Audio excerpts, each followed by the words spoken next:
Good day, grade 12 learners. Welcome to today's history lesson. My name is Mr. Grant Dixon. This lesson is brought to you by the Gauteng Department of Education in collaboration with Sabono Discovery Center. Today, we will be dealing with paper 1, the common errors that learners actually made during the prelim paper. Now, we need to understand that every individual is unique. It means every individual's mistakes are different. But in some cases, most of the learners are doing the same mistake over and over again. Now, today, what we are going to do is I will be introducing slightly what are the level 1 questions, what are the level 2 questions, what are the level 3 questions, and then we'll be looking at the common errors from a paper to indicate unto you what you should not do when it actually comes to the finals. But let's first go to how to interpret the historical information responding to any source-based question. Now let's look again at the different levels. At this point in time, everyone is supposed to be familiar. There are 3 levels, and those 3 levels are called cognitive levels within the source-based question. So question 1, question 2, question 3. In each of those questions, there are 3 levels. Question 1 has got 3 levels. It doesn't mean there's only level 3 questions. It means there's level 1 questions, there's level 2, level 3. Now let's look at level 1. What does level 1 entail? Level 1 entails extract evidence from the source, define historical concepts. So it's imperative that we understand that the mark allocation for this, it's 15, but in the final paper it will be 14, but the weighting remains 30%. Let's move over to level 2. What is level 2? Level 2 questions entails interpretation of evidence from the sources. Then you need to explain information gathering from the sources, analyze evidence from the different sources. So in level 2, we need you to think a little bit. We need you to display your content knowledge that you have acquired when you were still in class. Now look at the mark allocation. The mark allocation is 20 marks. So it means now that 20 marks in question 1, question 2, question 3, that will be level 2 questions. Take note, in question 1, 2, and 3, the level 1 questions will be 40 marks. Level 2 questions will be 20 marks. And look at the weighting. The weighting will be 40%. Level 3 questions. Level 3 questions, it means you need to interpret, evaluate evidence from the sources. Meaning interpretation is needed. You must be able to evaluate it. Then you must engage with the sources. Very pertinent. Now, how do we engage with the sources? We say if the source is useful. We say if the source is reliable, biased, or any limitations connected to that. Then level 3 questions also entails what we call compare and contrast. This is now where you need to interpret and you must give your perspective pertaining to the contrast and supporting of the different sources. Then what is not on the screen is what we call a paragraph question. Now this, please take note, boys and girls, if level 1 is 14 marks, level 3 will not be 15 marks as indicated on the screen, but level 3 will be 16 marks. So it means now what happens is in level, in question 1, you will find level 1 questions are 14 marks, level 2 questions are 20 marks, level 3 questions are 16 marks. Now, when we talk about level 3 questions, in question 1, you will find 3 different level 3 questions. The only level 3 question that remains in question 1, 2, and 3 is the paragraph question. So how reliable is the source? Explain, take note, explain the usefulness of the source, comment on the usefulness. That will be spread over the 3 questions. So we need to understand that these are the cognitive levels. It means how your brain is functioning. When you learners are working through a question paper, it is important that you indicate this one is level 1, this one is level 2. So when you study, as you study, it will make it so much easier for you when it comes into the examination, because now you will understand level 1, it means the answer is in the source.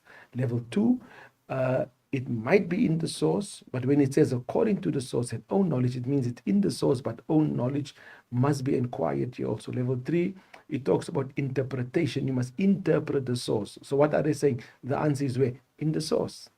So when we talk about level 3 questions, those answers are discovered in the source. Level 3 questions, listen, boys and girls, it is not in the moon. It is not in the sun. But level 3 questions will be found in the source. Now, let's quickly go to level 1 questions. Level 1 questions require you to extract information from the sources, and you must define historical concepts. So what are we saying here? All level 1 questions are in the source besides the concepts, because the concept you must define. It means now you need to inform us what this concept actually means. But we will go into detail later. These questions carry a maximum marks of 1 times 1, 2 times 1, 1 times 2, When it's 1 times 2, it's almost define the concept. Then 3 times 1. Then let's go over to the question verbs. What are the question verbs that we need to look at when they're asking these questions? List, quote, identify, and name. That is what we call the question verbs for level 1 questions. So when you see, they say list the characters, list the cities, list the nature of events. Quote, it means it's in the source. Identify in the source. Name, it's in the source. Now, let's look at typical level 1 questions. For example, what information in the source tells you about? So this question is quite clear. This question is informing me that this answer is found in the source, but nowhere else. All that I need to do is I need to read the entire source, because the minute I read the entire source, this is what normally happens. It becomes easier for us.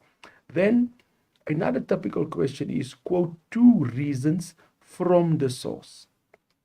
So when they say quote 2 reasons, it means you must go in the source and you must retrieve information from the source. But we'll look at the errors that learners actually made during the prelim now. Then it says, what do you understand by the term? So it means now, what do you understand by the term? This is basically what they're asking, the concepts now.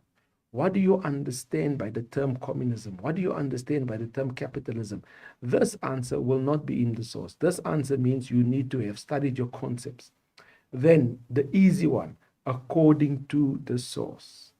So according to the source is basically, it informs us what is in the source.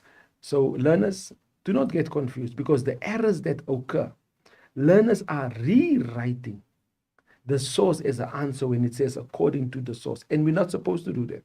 But as I've indicated, we will have a look at a few examples how we should answer these questions. When it says quote from the source, it means copy, paste. It means write it as is. But when it says according to the source, it means you must delete certain things, or you must use synonyms pertaining to certain words. But we'll look into it now. Now let's quickly go to the mark allocation. What does mark allocation means? It means, you can see on the screen, the first letter, number 1, is circled in red. So that means the number of responses. So when we talk about the number of responses, we're talking about the number of answers that you must provide. Like in this instance here on the screen, it says 1 times 2. So it means 1 answer times 2. So what does that tell me? That tells me that this will be a concept. But the question will guide me even more. Then it says 2 times 2 equals 4. It means the 1 in front is the number of responses that is required. Now, when we look at the second number now, let's go to the bottom one. It says 2 times 2 equals 4. So now we understand the first number, it's informing us the amount of answers we need to write down. And this is where learners are losing marks. They don't look at the mark allocation. Now here, it's quite clear on the screen. You can clearly see that the second number indicates unto us the amount of marks that you will receive per question. Take note, the amount of marks that you will receive per question. So it is imperative, learners, that you familiarize yourself with the different mark allocations. Now, if you do not familiarize yourself with the different mark allocations, it means you will not be able to answer the questions effectively. Now, how do we do that? We work through old question papers. The old question papers will guide us. Take note that the syllabus actually changed. It means now last year was the first round of the new syllabus that was introduced. So we need to understand now, we cannot go beyond 2020 syllabus, because 2020 was the start of a new syllabus. So we need to use 2020's paper and work from there onwards. Now let's continue with a different mark allocation. If you see a mark allocation of 1 times 1, it will equals 1. 2 times 1, it will equals 2. 3 times 1, it will equal 3. Now that informs us this is a level 1 question basically. The answers are found where? In the sources. Then what we need to also understand is its extraction. So extraction means you remove it from the sources. So what do you do when you come across a level 1 question? You go straight to the source to find your answer, to retrieve your answer. If you see a mark allocation of 1 times 2, it means you must go and look in the source. The answer, take note, the answer might be there. Or look at the way the question is being phrased. It might be telling you to look in the source. So when you see 1 times 2, you need to ask yourself, when it's not a concept, you need to ask yourself, what are they asking me to answer at this point in time? Now let's quickly look at the common errors that was made by learners during the prelim. Now let me first read the key question. You see, learners, very pertinent, very, very, very paramount that you always read the key question first. You will notice that on the question paper, it was written question 1. At the bottom of question 1, the key question in bold was there, like you can see on the screen. Now let me read the key question quickly. Why did the United States of America give financial aid to European countries after 1945? Now, the key question is what question? Our paragraph question. Like you've indicated, as I go through source 1A, source 1B, 1C, 1D, what do? I underline what's answering the key question. So this is why it's imperative that we read the key question first. So as we're answering source 1A, source 1B, source 1C, source 1D, it becomes easier when it comes to the paragraph question. Why? We waste less time. So it means, learners, it will be quicker for you to answer, because all you do is you revert back to source 1A. When you come to the paragraph, you reverse back to 1B, 1C, 1D. Now let's quickly read the source quickly. Let me read the caption first. Source 1A. The extract below outlines why the European Recovery Program was implemented in Europe after 1945. Let's go into the source now. In the aftermath outcome of World War II, Western Europe lay devastated. The war had ruined crop fields and destroyed infrastructure, leaving most of Europe in dire, it means in desperate need. On 5th June 1947, Secretary of State George Marshall announced the European Recovery Program. Now, this word, European Recovery Program, was in the prelim also. To avoid antagonizing, it means provoking the Soviet Union, Marshall announced that the purpose of sending aid to Western Europe was completely humanitarian, and even offered aid to the communist states in the East. Congress approved Truman's request of 17 billion US dollars over 4 years to be sent to Great Britain, France, West Germany, Italy, the Netherlands, and Belgium. Then let's quickly go to the first question being posed to us here.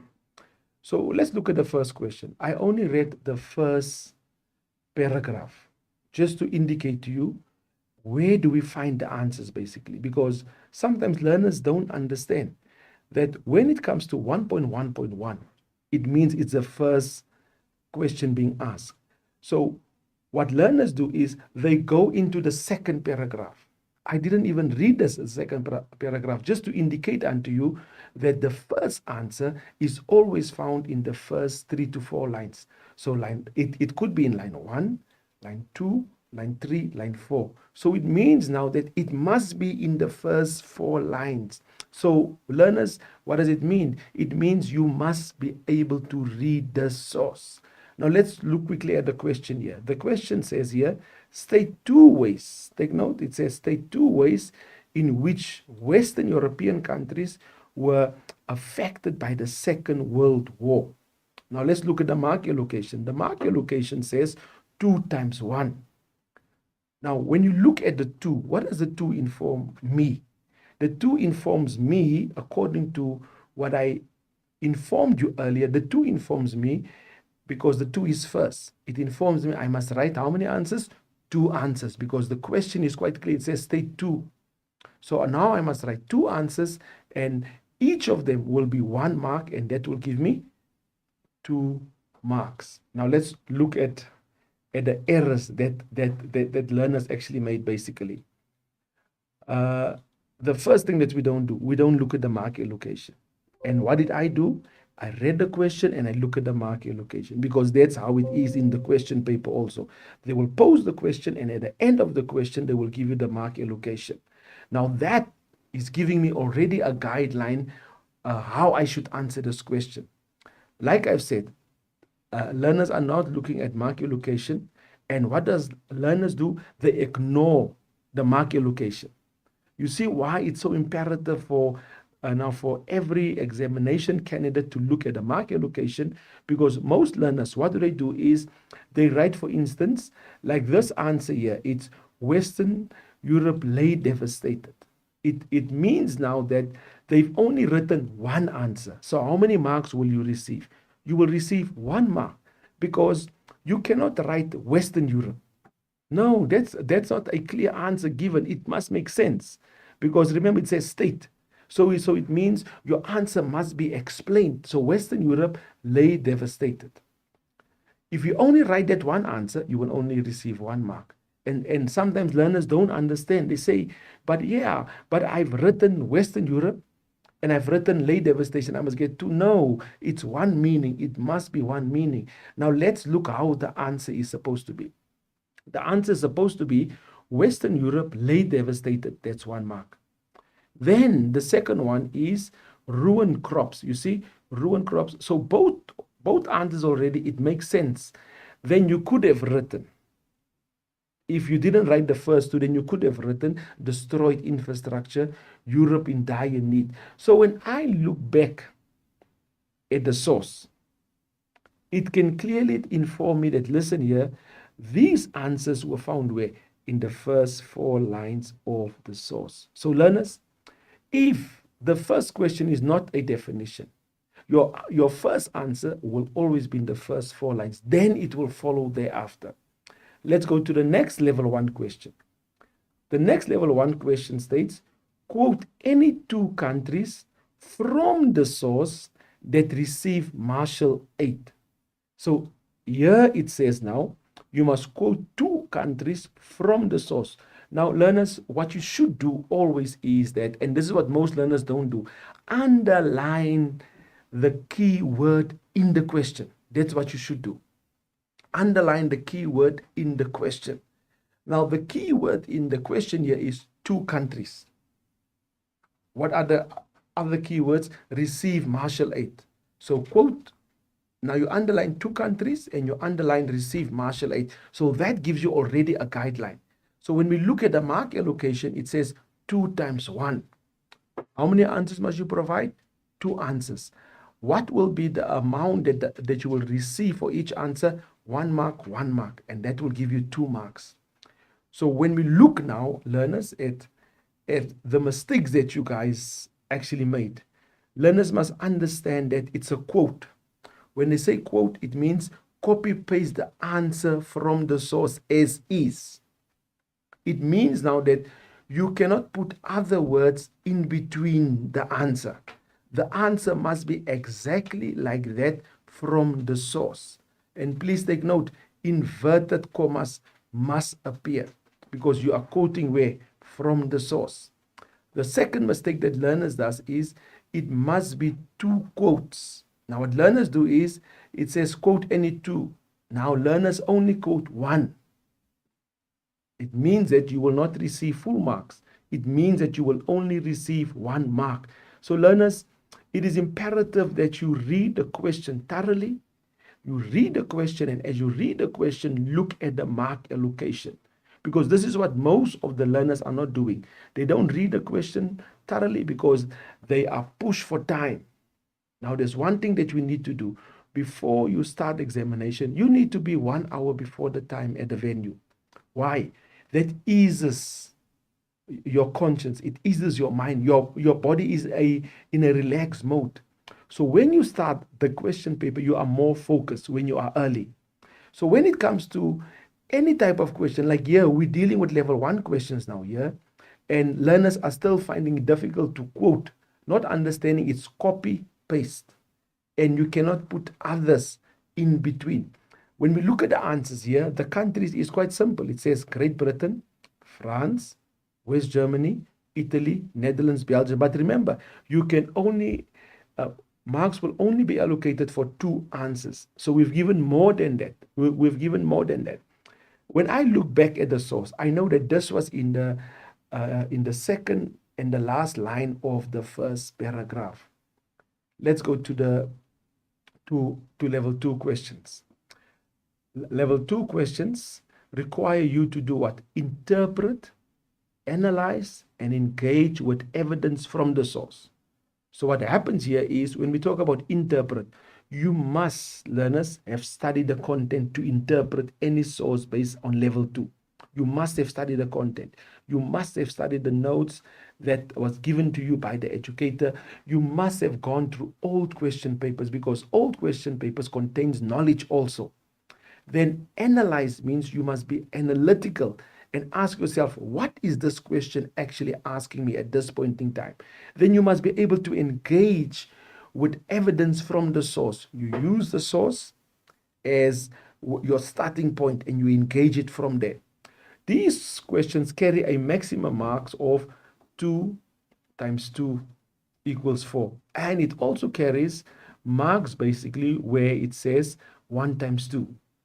Now, the question verbs that normally occurs is explain what the source means, explain the message of the source, comment on the information received on the source. Then it talks about describe, it talks about organize.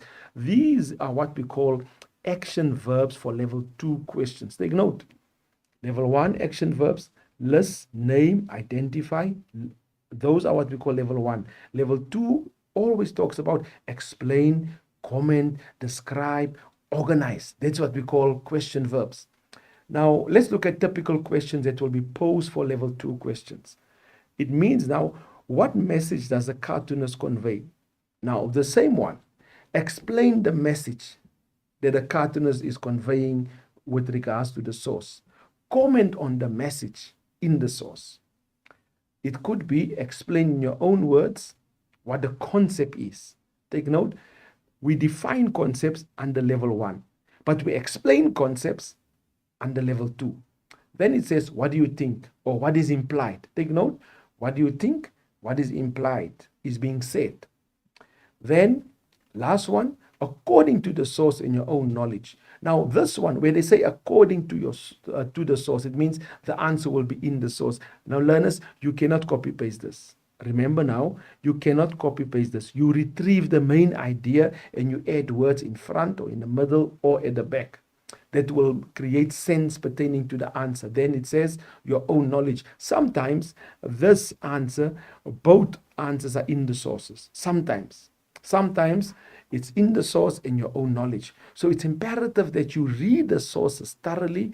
You must have studied the content properly in order to answer this question now. Now let's look again at the mark allocation. I'm repeating the mark allocation because I want you to understand, I want you to comprehend. So when you look at the first letter of the mark allocation, it will be printed in you the number of responses needed, meaning the number of answers I must provide. So if we see a mark allocation of 2 times 2, now we will say to ourselves, this is an interpretation where we need to analyze the question. Now, learners, like I always indicate to you, you must have studied the content in order to know exactly how to answer level 2 questions. Then, remember, when you look at the mark allocation of the question, and that will guide you as to whether the answer is in the source extraction or whether you have to interpret or provide now to analyze this particular question. Now, let's quickly go to the question now. The question is being posed here is, why do you think George Marshall launched the European Recovery Program in the late 1940s? Now remember now, it says, why do you think? So it means now, you must now say, why? Now, this answer, remember now, like I said, The one could be found in the source, and the other one could be own knowledge at the same time. Now, the first thing that we need to do is look at the mark allocation. It says 2 answers times 2. It means one answer will be 2 marks. So when you provide 2 answers, it will be 2 times 2, and it will give you 4. Now, you need to understand there's a certain pattern how this answer needs to be answered. If you only supply, take note, if you only supply one answer, you will only receive 2 marks.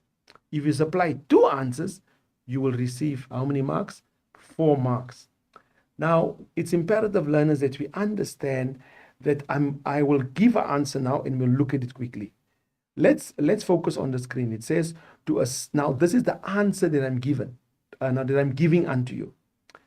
To assist in the recovery of European countries after they were devastated by the Second World War. You will only receive 2 marks. Why? Because you need to supply 2 separate answers to receive 4 marks. So what does learners do? They only find one answer, or they only provide one answer, then they expect to have 2 marks. It doesn't mean, take note, learners, this is a long answer. It says on the screen, it says, to assist in the recovery of European countries after they were devastated by the Second World War. So some learners think they will receive 4 marks because they've provided a long sentence. No. It does not work like that. You need to provide 2 separate sentences. And this is how your answers should be, basically. The first one is to assist in the recovery of European countries after they were devastated by the Second World War. You see, that is the first answer that you give. For that, you will receive 2 marks. Then the second one, the program provided financial aid to all European countries to uplift their economies. That's the second answer. Now, there are more than 2 answers to answer this one now.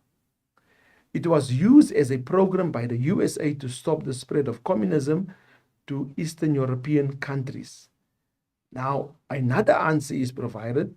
It says they assisted for humanitarian reasons.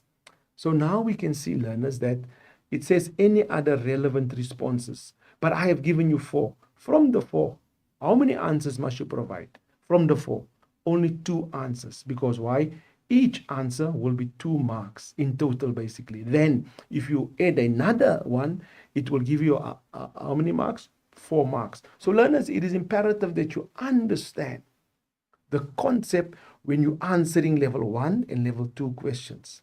Let's quickly go again through the question. It says, why do you think George Marshall launched the European Recovery Program in the late 1940s? Now, when you have read your source thoroughly, you will be able to identify quickly. Listen here, this answer is in the source, this answer is not in the source. Then thereafter, you must look at the mark allocation, which will guide you. Learners, it's imperative that you read the question properly. Take note what I said with the level 1 questions. Underline your keywords. Underline your keywords, because learners are not underlining the keywords. I know that sometimes words are difficult to comprehend, but when you underline the keyword, it will guide you to find that answer that you so dearly need. Now let's look at the second question that's also on level 2. It says here, using the information in the source and your own knowledge. Take note, when we did what are level 2 questions, the typical level 2 questions, it was using the information in the source and your own knowledge. Explain why the Marshall Plan was seen as having created an economic miracle in Western Europe. Take note, these are the mistakes that learners are actually doing. We need to understand, first of all, one answer from the source and your own knowledge. Now, when we talk about own knowledge, it means content, not what you think that's in your mind. No. Own knowledge means content that's in here. If there's no content in the mind, it's senseless that you will be able to answer this question accurately. That's the first thing. The second thing is you cannot quote from the source, because it says from the source. So it means you cannot quote. When we talk about quote, it means copy paste. You cannot write it as is from the source. Let's get it into your mind. Then it says it will be incorrect. That answer that you copy paste will be marked as incorrect. It means you will not be awarded a mark because you copy and you pasted the same answer that was in the source as is. Look at the example, all right, from the quote question. When we were doing the level 1 question, we had quote from the source. It was copied paste exactly from the source as is. Nothing was added. Then, now let's quickly look at the answer that's being provided here quickly. Western European countries were producing twice as much as in pre-war years. This, if you write, because this answer has been copy-paste exactly from the source. Western European industries were producing twice as much as in pre-war years. So that was copy-paste. It was written word for word from the source. Now that one will be marked incorrectly. Now, this is what we need to look at now. The answer now, let's look at our first answer that's provided. It says Western European industries produce twice as much as in pre-war years. Now, just go a bit up again to the answer that I've given you. If you look at the answer that I've given you, it says, let's go to the blue. The blue is the incorrect answer, the copy-paste one. When you go to the blue, it says Western European industries were producing twice as much as pre-war years. So when you look at the proper answer, it says Western European industries produce. What's the difference there? In the source, it was written were producing. So what happened here is that was retrieved. It was removed when it came to the answer now. I'm sure you are beginning to see the light when they say according to the source. So were producing, it was in the source. When you provided the answer, were producing was removed. So now you can see, learners, that this answer, it looks the same. But 2 words has been removed. And because removing the 2 words, the source is no longer a quote. It is no longer copy-paste. It means now you have maneuvered the source to make sense for a according to the source answer. Let's go to the next answer. Record levels of European trade with America. You see, again, it was twisted. Large-scale rebuilding infrastructure. It led to a rapid economic recovery of European countries, prevented a communist takeover of Western Europe, any other relevant responses. And the mark allocation 2 times 2. Take note, learners, you can, for this answer, you could have written, there are 5 possible answers. But how many do we need? According to the mark allocation, we only need 2. So I'm emphasizing the common errors that learners actually made during the prelim examination. So learners, we have dealt now with level 1 questions. We have dealt now with the common errors with level 2 questions. When we come back, learners, we will go for a quick break. When we come back, we will be dealing with level 3 questions, and at the same time, we will be going into the common errors made by learners during essay writing.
You have been given power to decide whether you want good results in your life, in your schoolwork, or you want bad results.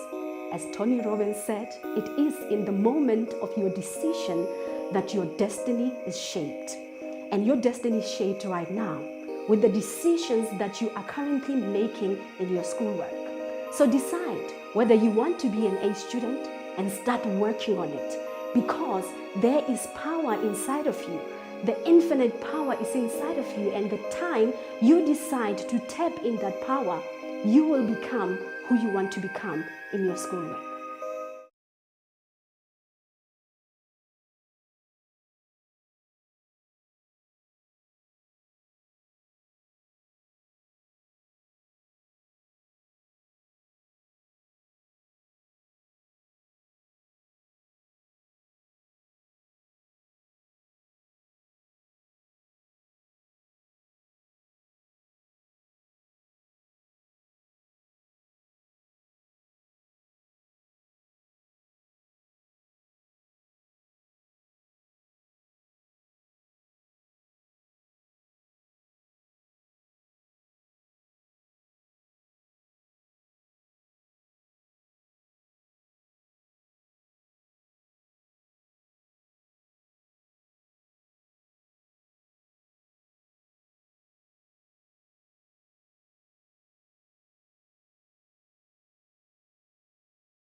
Welcome back, grade 12 learners, and thank you for listening attentively again to paper 1 common errors.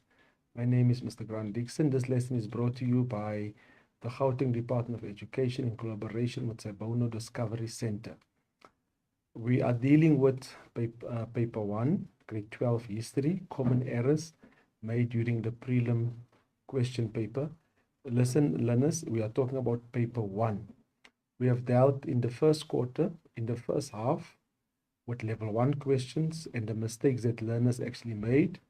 And we dealt also with level 2 questions that learners also made. When it comes to level 1 questions, it is imperative to understand those answers are always in the source. If it's a concept or definition, it is not in the source. Take note of that. It is not in the source. So all level 1 questions are found in the source. Take note, level 1 questions will be 14 marks in the final examination. When it comes to level 2 questions, they will be 20 marks in the examination. Take note that level 1 questions, level 2, level 3 questions are in question 1, question 2, question 3. So we need to understand, learners, that in each of the 3 questions, it has been subdivided that this portion is level 1, this portion is level 2, this portion is level 3. We are going through level 3 now, so it's imperative that when you study through old question papers, you must indicate this one is level 1, level 2, level 3. So when you start answering the questions, it becomes easy for you. Now you know level 1, meaning this answer must be in the source. Learners, it is imperative that you read your sources thoroughly. But let's quickly go into the different level 3 types of questions. The first one that is highlighted here is, how do sources support each other? They can be compared or they can be contrast. We need to look at if the source is biased. We need to look at if the source is reliable. We need to look at the usefulness of the source. Now, please take note. Usefulness is asked in 2 ways. The first way is comment on the usefulness. The second one is explain the usefulness. Then there's a question pertaining to the limitations in the sources also. Then the last level 3 question is the paragraph question. So what we have mentioned now, what you can see on the screen are the different level 3 questions that will be asked. But take note, in question 1, there will be 3 level 3 questions. In question 2, there will be 3 level 3 questions. In question 3, there will be 3 level 3 questions. But what we need to understand is that these different types of level 3 questions will be spread abroad. As I can count them now, 1, 2, 3, 4, 5, 6, 7.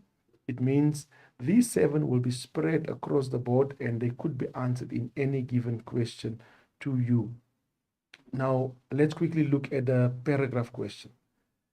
The paragraph question, learners, this question is worth 8 marks. Very important that we understand that this part. This question is worth 8 marks. It is assessed using a holistic rubric.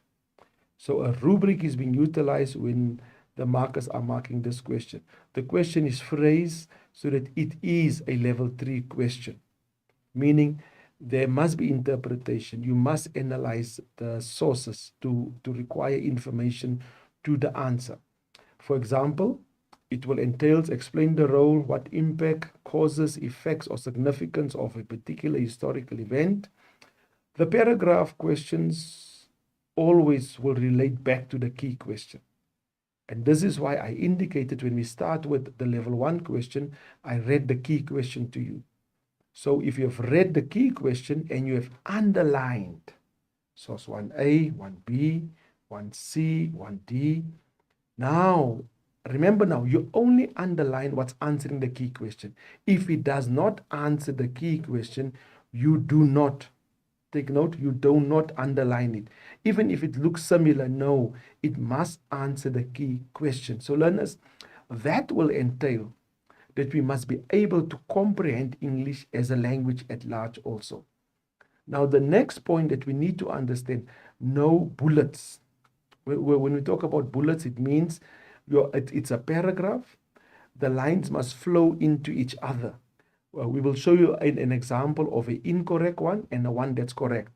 So no bullets. If you answer in bullet form, you will be put on level 2 basically. Meaning all the content that must be there, it's there, but you will be, now the mark that you will receive will be on a level 2 mark. Then there must only be 1 paragraph, not 2. So we have seen that in some cases, learners are providing 2 paragraphs, some learners are providing 3. Now remember, 1 paragraph must be provided. Now you using information from the relevant source and your own knowledge, it means you must write the paragraph from that. So when we talk about own knowledge, please remember, not your own idea, not your own ideology. So let's quickly look at incorrect answer that was provided. Now let's read the answer first, the question first. The question is as follows, 1.7. Using the information in the relevant sources in your own knowledge, write a paragraph of about 8 lines. Take note, we spoke about the 8 lines. The 8 lines, you can write more than 8 lines. Yes, try not to write less, but more than 8 lines. And 80 words, more than 80 words, but not more than 3/4 of the page. Explain why the United States of America gave financial aid to European countries after 1945. Take note, it is 8 marks, but in total it will be 50 marks. Now look at the answer that is provided here.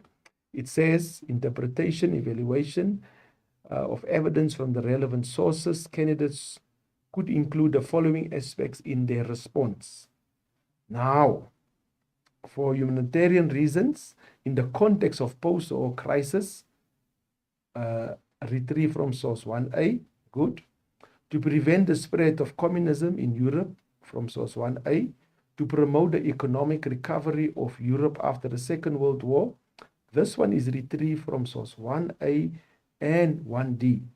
To gain political control over Europe, retrieved from 1B and 1C. To soften the expanded post-war economic crisis in the USA, retrieved from 1B, 1D. To benefit the capitalist economic system, monopoly, capital, retrieved from 1B, 1D. To promote US dollar diplomacy, imperialism, retrieved from 1B, 1C. To reduce the threat of unemployment within the USA. Now, this one is very interesting, the last one. To establish a sphere of influence in Europe that's own knowledge. So it means the last answer is not in the source. Now, please take note, this learner will receive a mark on level 2. So the highest mark on level 2 is basically 5, because this learner has provided everything. But take note, it is written at the bottom, the correct way to answer. It is not the correct way to answer this question. Now, how should you answer it? Let's look at the correct way to answer it. The correct way to answer it is provided here on the screen. For these reasons, in the context of the post-war crisis, retrieve from source 1. To prevent the spread of communism in Europe, retrieve from 1A. To promote the economic recovery of Europe after the Second World War, retrieved from source 1A, 1D. To gain political control over Europe, source 1D, 1C. To soften the expected post-war economic crisis in the USA, source 1B, 1D. To benefit the capitalist economic system, monopoly, capital, retrieve from 1B, 1D. To promote US dollar diplomacy, imperialism, source 1D, 1C. To reduce the threat of unemployment within the USA, retrieve from 1D. To establish a sphere of influence in Europe, own knowledge. Correct way to answer a paragraph question. Now this is what we call a paragraph. The same answers that was provided previously, that will be the marks that will be awarded will be on level 2. But this mark will be awarded on level 3, meaning you will receive full marks when you answer it in this fashion. Take note, learners, this is a paragraph that has been given, and this is how a paragraph should look like. Now let's move over to more level 3 questions here. Let's read the source first. The photograph below, it depicts young African Americans and whites in a swimming pool, in a swim-in. Take notes, it was the sit-ins and the swim-ins to protest against segregation in swimming pools at Pullen Park Swimming Pool in Raleigh, North Carolina on 7 August 1962. In the background of the photograph are two groups, African Americans sitting and whites standing separately. But in the pool, we can see there's a mixed group of African Americans in conjunction with white boys. We can see how the white boys and African Americans are swimming together. The caption there at the bottom says a group of young African Americans. The other caption says, we can see the arrow pointing, a group of young whites standing there. Now let's go to the questions quickly. So the question that's being posed is, explain, comment the messages that are conveyed in the photograph regarding the swim-in that took place in Raleigh, North Carolina on 7 August 1962. The first error that we normally do, like I've indicated, we do not underline the key words that will link us now to this thing. Now remember, this is a visual, now a visual source. When it is a visual source, we need to look at the caption. We need to look at the source in general. Here it says explain. We've put in a slash or comment, all right, on the message that are conveyed in the photograph. Now, the one common mistake that's being made here is learners only supply one answer. They only supply one answer. And if you only give one answer, you will only receive 2 marks. Meaning, mark allocation is 2 times 2. It means now the first number tells us there must be 2 answers. So if you only give one answer, what will you receive? You will only receive 2 marks, and then you will forfeit. Now, learners, comment or explain what is in this. You look in the source, you go to the caption. That explains us. The caption explains us what the source entails. You look in the source, and that will inform us what is in the source. Now let's look at the correct answers that you were supposed to have given.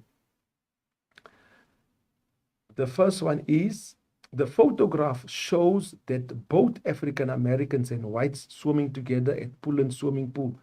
Now learners, is that not the answer that's in the source? Is it written in the source? No, it's not written in the source. You can see them swimming together. So it means the visual sources, the answers are in the sources, but it must be in the context of the topic that you're dealing with.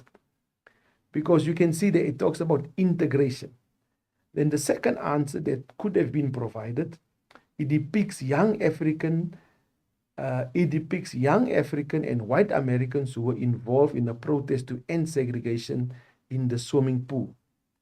It also highlights the possibility of ending segregation in public facilities. It shows an attempt to integrate the Pullen Park swimming pool. The photograph conveys that certain people were not in favor of desegregation. Now, here they are referring to the 2 groups that were outside of the swimming pool. The African Americans one side and the whites one side. So now we can clearly see the answer was retrieved where? From the source. And what happens is, most of the time, learners try to figure out answers that are not in the source. All you need to do is look in the source, interpret the source, analyze the source, and your answer will be given. Now, this, learners, is not a level 3 question, it's a level 2 question. Now, let's look at another level 2 question before we move over to the more intriguing level 3 questions. Let's look at the question being provided. What conclusion can be drawn from the photograph regarding the 2 separate groups that are outside the swimming pool in the context of integration? So the key here is, learners, again now, we look at the key words within the question. It says, what conclusion can be drawn from the photograph? So it means now, what do you see? What is the photograph informing? This is what they're actually saying here. So the key words is conclusion, because conclusion tells you what do you actually analyze, what do you see here. Then the other one is 2 separate groups. Take note, conclusion, what does the 2 separate groups give you? So it means now, are they talking about the ones that were in the swimming pool? No. They're talking about the ones that were outside the swimming pool. Now, if we look at the mark allocation, very important, it says 1 times 2. It means you must provide only one answer. If you only supply one answer, you will receive 2 marks. Take note of that. So it means there's no need for 2 answers. So this is why looking at the mark allocation, it's so important. Now, the 2 possible answers. Remember, only one answer, but there are 2 possible answers. The 2 groups are not comfortable. It means there's uncertainty of using the same pool as the other group. The second answer that could have been provided, the 2 groups are anxious. First time experience about integration. It means they have not experienced integration as yet. So this is what we call interpretation, and you need to analyze what is in their mind. Because remember, the question says in the context of integration. So if you don't understand what is integration, So integration is also a key word in this question. So if you don't understand what is integration, it will become difficult for you to answer this question. But let's continue. Let's look at two sources, and then we'll look at the compare, how the answer should be with compare. But let's first read the sources, and then we will go into how you should answer, and then we'll look at the question that's being posed. Learners, please remember this source. 3b. The source below is part of an interview that was held between Joseph Jackson Jr., leader of the Togolo 9, and writer Gabriel San Roman of the Orange County Weekly in California in 2015. It focuses on the integration between 9 students from Togolo College and the librarians at the whites only. Jackson Public Library in Mississippi on 27 March 1961 regarding their sit-in, read-in in the library. Joseph Jackson Jr., the leader, approached the circulation desk with heart thumping. He stammered a message he had memorized. Ma'am, I want to know if you have this philosophy book. I need it for a research project. You know you don't belong here, the librarian assistant yelled at him, proceeding to call the library director. May I help you? The latter, library director asked, coming out of her office. We're doing research, the student responded. There's a colored library on Mill Street, she said. You are welcome there. Almost immediately, Jackson later reported, police entered the building and told the students to get out of the library. No one moved. The chief of police then told them that they were under arrest. 6 officers placed the students into squad cars and at the station charged them with breach, meaning breaking of the peace, because they failed to leave the library when ordered to do so. They were booked into the local jail. Several days later, the students were taken to the courthouse to be tried. Several blocks away, hundreds of whites were marching through the city streets under a huge Confederate flag. At the courthouse, however, some 100 black supporters had gathered to cheer what were now referred to as the Togolo 9. So this is the one source. Let's go into what is reliable pertaining to the source now. 2 questions you need to ask, first of all, in order for you to answer if the source is reliable. The first one is the source accurate? Can the source be trusted? Now, in order to answer the 2 questions that's being posed, you need to look at the following. Who wrote the source? When was the source written? Now, when was the source written refers to the date. Why was it created? Is the evidence in the source consistent with evidence from other sources? Now, let's quickly look at the question that's being provided for this level 3. This is now a level 3 question. Explain why this source is reliable for historian researching the nonviolent action by African Americans to integrate facilities in the United States during the 1960s. Now remember, now you need to interrogate this source. You need to interrogate this source. Now, the mistakes that normally happens is that learners don't look at the mark allocation. That's the first thing. When you look at the mark allocation, you will know you must provide 2 answers. Take note, you must provide 2 answers. Then the second one is you will know exactly, if you look at the mark allocation, if I provide 1 answer, I will only receive 2 marks and not 4. Then the third thing that needs to be in mind is the mistake that you must not make. The answers are found where? In the source. Starting from the caption into the source, basically. Then this is how the source should be answered. The source is reliable. Now you are writing the source is reliable because you are informing us, because it says explain why the source is reliable. Now you're just reminding us the source is reliable because the source is extracted from an interview. Now, where did you find this part? This part was found in the caption. It tells us it's an extract from an interview. So meaning now it's first-hand information. You do not need to write first-hand information because you wrote already this is an extract from an interview. So in blue, I've written found in the caption. It means it was found in the heading, this first answer. So that will tell you what type of source it is. That will tell you who wrote the source. That will tell you even the date the source was, if it's a visual source. If it's a written source, it might be a bit different.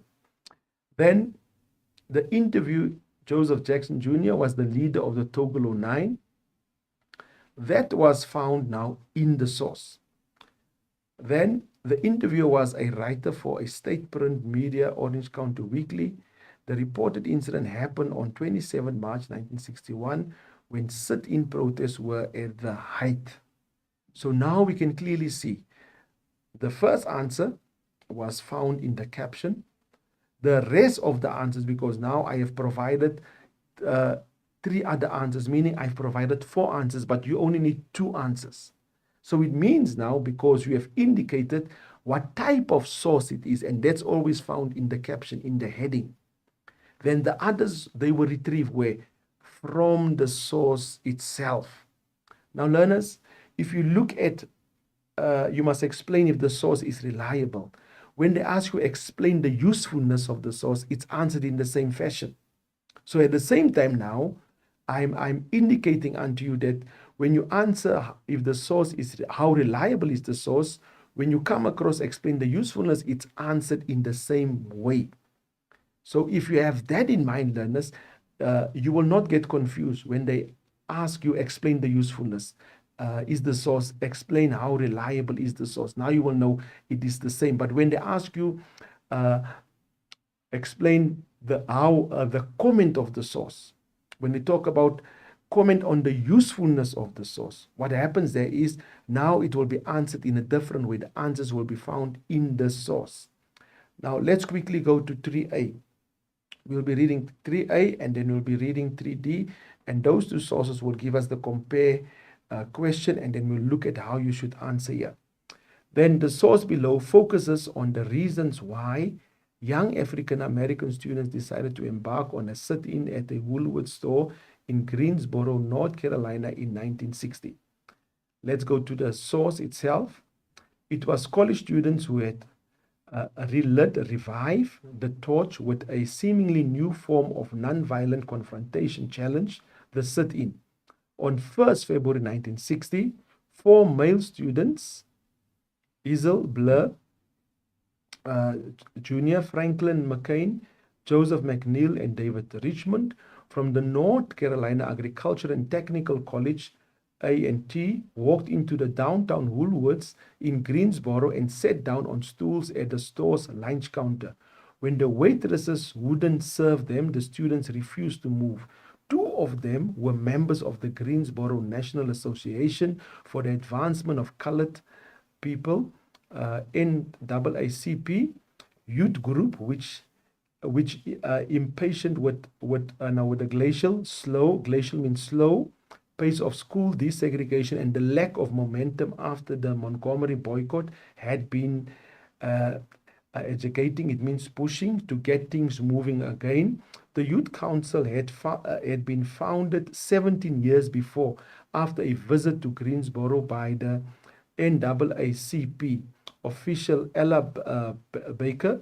After being refused service at Woolworths, the 4 returned the next day, and this time they brought with them more than 20 fellow students. The day after that, 66 students from agricultural, technical, A&T, and other colleges and universities throughout the area showed up. By the end of the week, more than 1,000 young people were involved in the sit-in. Shocking, not only the residents of Greensboro, but the rest of the South and the nation. Soon, students in nearby Winston-Salem, Durham launched their own demonstrations. Hundreds of students staged sit-ins in downtown Nashville. Protests erupted in South Carolina, Florida, Virginia, igniting, awakening each other like a string of firecrackers. By April, more than 50,000 people throughout the South had taken part in sit-ins in 78 cities and towns, and more than 2,000 demonstrators were rested. Let's go to 3D now. The first one talks about the Greensboro sit-ins, how it culminated, how it started. Now let's go to 3D. The source below elaborates on how non-violent sit-in protests contributed to the desegregation of facilities in the United States of America in the 1960s.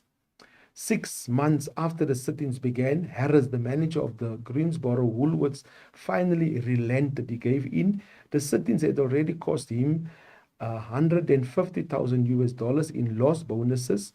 On 25th July 1960, the lunch counter served its first black customers, 4 Woolworths employees who work in the store's kitchen.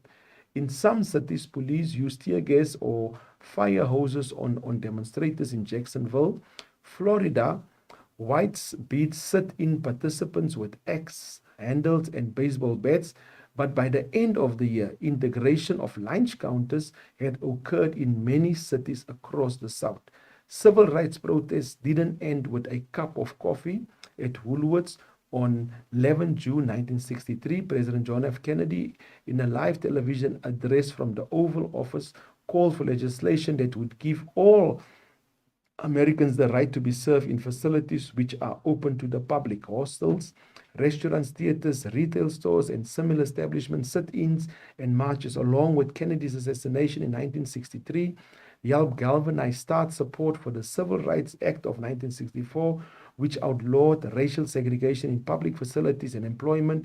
It was signed into law by Kennedy's successor, President Lyndon Johnson, in July 1964. Today, there is no longer a Woolworths store in downtown Greensboro. The company closed the last of its United States stores in 1997, but on 1st February 2000, the 50th anniversary of the sit-ins, the building that once hosted the Greensboro store will reopen as the International Civil Rights Center for Museum. McCain, one of the 4 male students who plans to attend the opening, says he never forget how he felt on 1st February 1960. At age 17, I've never had a feeling like that in my life. Just sitting on a stool, he says, it was the most relieving and the most galvanizing feeling that I've ever felt. The kind of feeling that I've never have in my life again. Now let's look at how do you answer support questions. This question is asked how 2 sources are similar. That's the first thing. How are they the same? That's the first thing that you must have. What do they have in common? So what do you do? How do you answer them? You go to source 1A and you find something in that source that is supported, that says, that shows the same thing in source B. Now this is what you need to do. In your answer, you must say, source 1A says. Take note, if it's a visual source, it will show. If it's a written source, it informs us, it will show. It informs us, it will say. In source 1A says this and this and that. And this is supported by 1B, which informs us. Now you must go back. Remember now, you have retrieved apples in 1A. You have indicated in it's supported by 1B, which says there are apples. So that's the first answer. Now you must go back. In 1A, they informs us there are pears. In 1B, they informs us there are pears also. So that is how you need to answer. You need to go back twice into both sources and retrieve the answers needed. But let's quickly look at the answer for the 2 sources that was provided. The question is as follows. Compare sources 3A, 3D. Explain how the information in source 3A supports the evidence in 3D regarding the nonviolent protests in desegregation facilities in the United States. Let's look at the answers quickly. The first answer, source 3A refers to the reasons for the sit-ins, and 3D focuses on the achievements of the sit-ins. Take note, the reasons for the sit-ins, now the achievements for the reasons. Then 3A explains the growth of the sit-in movement. 3D highlights the impact the sit-ins had in the USA. It means the achievements also at the same time. Now, you have seen, learners, the first answer was in 3A and 3D focuses. Now, this is how you can answer it also. Both sources refer to the sit-ins. that took place in Woolworths, Greensboro, just by indicating both sources indicate about the sit-ins.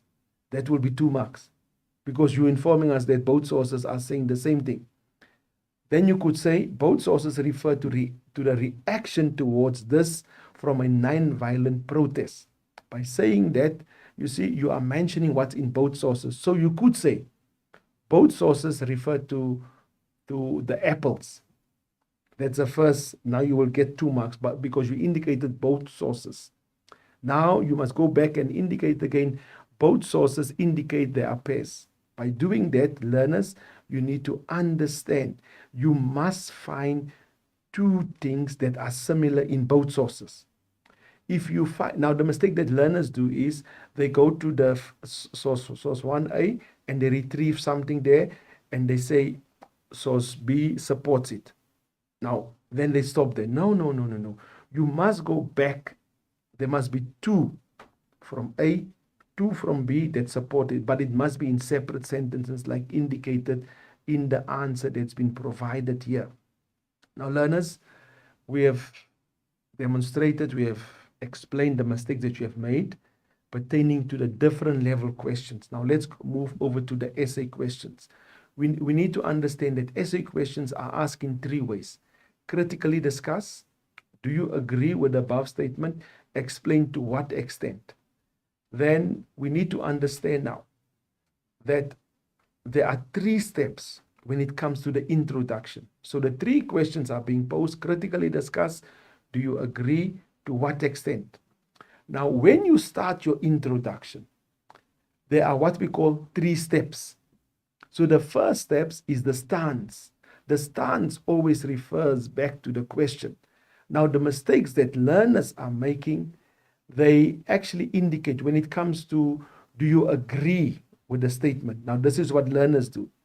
They say, I can agree. You cannot say, I can agree. You must say, one can agree. Why do you say one can agree? Because you are neutral. As a historian, you can never say, I can agree. Some learners, what they do when they say to what extent, now they write to a greater extent, I agree. You cannot say, I agree to a greater extent. No, you can't do that. Remember now, there are 3 types of questions. So in your stance, you must take a stance pertaining to the question being asked. If the question talks about critical, one can approve. If the question talks about do you agree, then you say one can agree. When the question talks about to what extent, you either say to a great or you either say to a less extent. So learners, please take note. This is an error that we see normally, that learners say, I agree to a greater extent. I disagree to a less. You can't say that. You can't. That's what we call incorrect stance being taken at this point in time. Then when it comes to the second step is the reason why you took that stance. So it means, learners, the reason is retrieved from the content. What is in the content? What are you going to, why you took that stance? And the mistake that learners normally does is they do not retrieve information from the content. And by doing that, it's incorrect. So what happens is learners will write the stance, but they don't give us the reason why they took the stance. So you must provide that, because that is creating what we call a line of argument. It is the Peel method that's been introduced here. Then the third step, it normally talks about the orientation. So the orientation is what you are going to write about. Now here, you must refer back to your stance. You must refer back to the stance that you have taken, because you are going to explain now that, listen here, I am going to explain pertaining to the question, how I have actually introduced my stance. So learners, this is now the mistakes that we normally do when we write the introduction. So we need to refrain from these small mistakes. So when you write the introduction, the 3 phases must be there. The 3 steps must be there. Your stance must be there. The reason why you took the stance must be there, and orientation. What you are going to write, it must be in the introduction. And that is creating the line of argument already. So once you have that in mind, learners, you are on your way to writing an excellent essay, because that will inform us that you know exactly what you are writing. Now let's quickly look at how this introduction should look like. Let's look at the question. Explain to what extent Malcolm X and Stokely Carmichael were successful in instilling black pride among African Americans in the 1960s. Use relevant examples to support your answer. Now look at the first one. The stance I'm taking. To a great extent, Malcolm X, Stokely Carmichael was successful in instilling black pride among African Americans. You see, I've taken my stance. Now I'm going to my second step. The second step is Stokely made his famous Black Power speech, Black Power, that black people in the USA must unite. Then it also entailed to recognize the heritage and to build a sense of community. So now I have mentioned, because the question is saying here, were they successful in instilling? So what am I doing here? I'm actually just mentioning what he did. He instilled pride. He instilled unity amongst black people. But this information was retrieved where? From the content. Now remember, now it's not only asking about Stokely Carmichael, it's asking about Malcolm X also. So Malcolm X urged for self-defense instead of non-violence, black nationalism instead of non-racialism. So now I've done my stance, my first step. I've done my reasoning. Now I'm moving over to my orientation, the last step of the introduction. In the next paragraphs, we will be explaining how Carmichael and Malcolm X successfully instilled black pride amongst African Americans. So learners, this is only an example how your introduction should look like. Now let's quickly move over to the body. The body contains all the relevant factual material content and should be explicitly linked to the line of argument, the Peel method, and should be well structured in a chronological, coherent manner, displaying good synthesizers of information, basically. It means a synthetic way of informing us. It must give examples to reinforce the stance taken. So what are they saying here? The body must have a Peel method. The Peel method must be applied pertaining to the body. But take note, the introduction also has got a Peel method because we created a line of argument. We need to understand that after the introduction, there must be a background paragraph that informs us, and that creates the basis for the line of argument. But let's quickly look at what is the Peel method once again. The Peel method, the P stands opening sentence of your paragraph, must make a clear statement of point. Then the next few sentences in the paragraph should explain the point you just made. Then the other E is evidence. Give evidence, examples to substantiate, support the statement point you have made. The last L, link. At the end of your paragraph, you must link back to the essay question, forward to the next paragraph. Now let's look at an example quickly here. Here's an example that was actually used. We used a paragraph of the Vietnam War pertaining to the question that was being asked. Now, the question that was asked here is critically discuss why the USA couldn't defeat the Vietnam. Now, that's a question that was asked as the question. So we're just using this. This is a paragraph pertaining to the Vietnam question. So the point, so we're talking about the Peel method now, the line of argument. The point that's being made on 16 March 1968, 9 helicopter gunships landed 3 US platoons near the village of My Lai. The US troops were on a search and destroy mission, and My Lai was believed to be a Vietcong stronghold. You see, that's a point we are making now. Over a 2-hour period, the Americans killed hundreds of men, women, and children, probably 300, but maybe more. The truth about the massacre did not come out for after 18 months. Only Lieutenant Colley was convicted of war crimes. He only served 3 years of his life sentence. That is the explanation that's been given here, what transpired. Now the examples are being provided. Pictures of the massacre were shown around the world and people were appalled. It was another reason why many Americans began to turn against the war. On the other hand, some Americans refused to believe the story and some even approve of the massacre. You see, I've given example, I've given evidence. Now I need to link it back now to the question now. You see, we need to link it back to our stance that we have taken in the introduction. This is one of the reasons why the USA could not defeat the VETCON. Now, this is, boys and girls, what we call the Peel method. So it means now you explain, you make your point, you explain, you provide evidence, then you link it back to the question that's being provided, to the stance that you have taken. Now, learners, I've explained to you the introduction, the mistakes that you are making.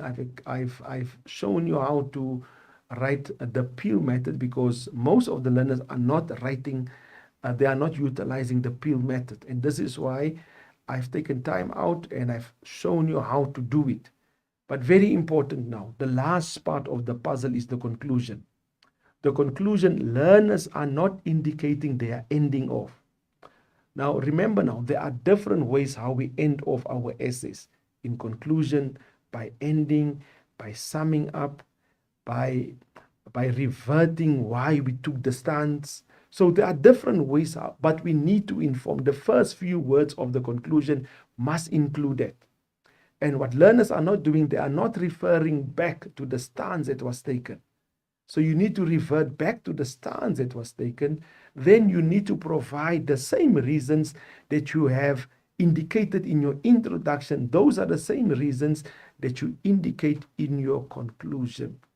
So learners, I hope that you have enjoyed today's lesson, because we went through the common errors that was made in paper 1 pertaining to the source-based questions and pertaining to the essay questions. Learners, thank you once again for tuning in. Hope to see you soon. Hope you are studying your essays particularly. Hope you are going through the notes that was provided by the educators. And learners, thank you for watching this lesson. See you next time. Bye.